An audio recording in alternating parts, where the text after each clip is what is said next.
The attack I want to talk about took place on the weekend in Somalia. The news I saw came out on the 5th, so it came out on Sunday. Let me just read you something here. At least 20 people were killed and more than 30 others injured when a massive tuk-tuk, so tuk-tuks are these kind of three-wheeled vehicles, explosion happened outside a restaurant in Mogadishu.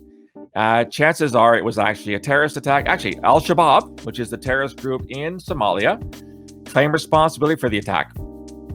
Al-Shabab's been committing terrorist attacks on a weekly basis in that country.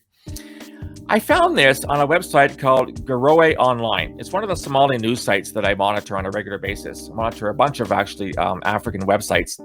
So that happened on Sunday.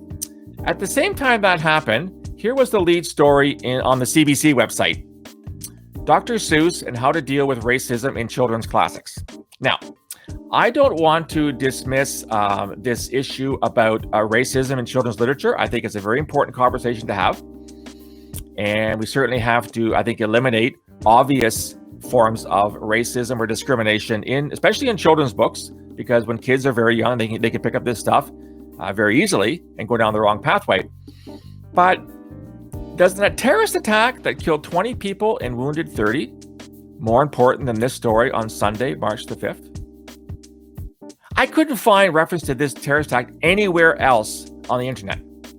And even still today, the only references to it are found in African news sites.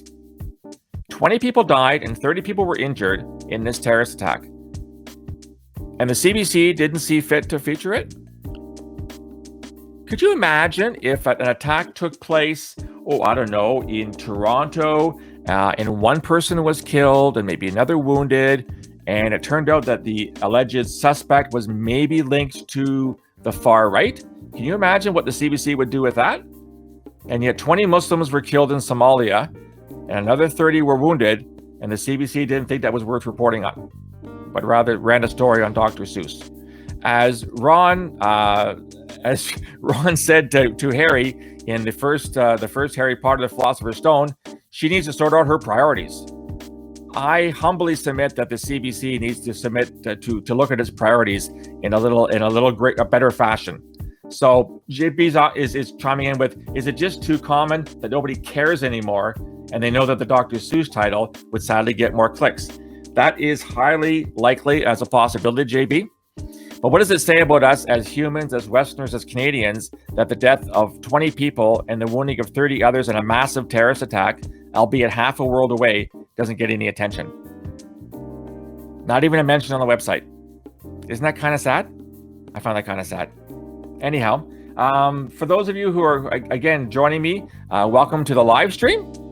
This is Phil Gurski, veteran intelligence analyst, and love for you to participate, ask your questions, make your points tonight in the chat, as well as consider subscribing to this YouTube site.